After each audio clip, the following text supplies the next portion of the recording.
Alors le Bitcoin, c'est une monnaie dont la genèse est apparue vers 2008 et qui fonctionne à partir de la cryptographie. C'est une monnaie qui a beaucoup d'avantages, comme d'avoir créé un système en fait assez performant de validation des transactions. Un système qui est à la fois décentralisé et qui a connu finalement assez peu de problèmes. En revanche, il y a une dimension du Bitcoin qui était présente dès son origine et qui s'est accentuée notamment récemment, c'est sa dimension spéculative. Avant d'être une monnaie, beaucoup de personnes voient avant tout dans le Bitcoin un instrument spéculatif, un actif. Et je pense que c'est une dichotomie et un hiatus qui pose un petit peu problème. Pour ce qui est d'acheter du Bitcoin, en fait, vous avez une multitude de bourses du Bitcoin qui ont émergé ces dernières années.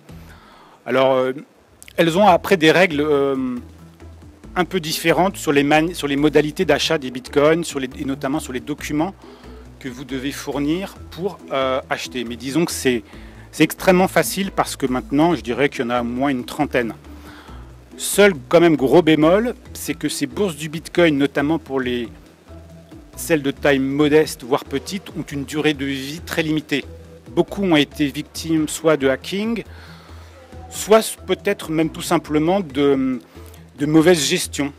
Pour ce qui est des transactions, on va dire, entre guillemets, classiques en Bitcoin, ça vous permet par exemple vous pouvez maintenant acheter n'importe quel type de biens et services. Beaucoup de grands sites maintenant proposent à leurs clients d'utiliser le Bitcoin comme possibilité.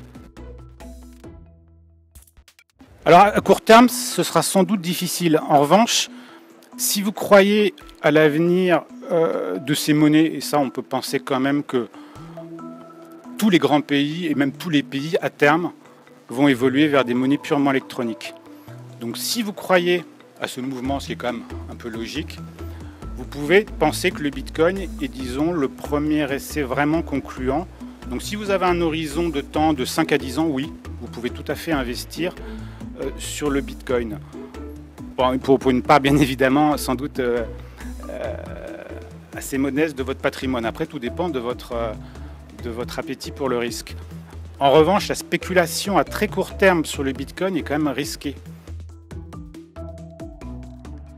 Prévoir l'évolution du cours du Bitcoin reste quand même très difficile. Alors, pour pas mal de raisons aussi liées à la conjoncture. C'est une monnaie qui est absolument corrélée à aucune autre grande classe d'actifs. Alors, par moment, le Bitcoin va dans le même sens que le dollar. Par moment, c'est l'inverse. Même chose pour l'or. Donc, c'est quand même assez difficile d'essayer d'un petit peu de trouver des trajectoires. Alors après, vous pouvez essayer d'anticiper les éventuels changements de réglementation ou faire des choses comme ça, mais ça reste quand même difficile.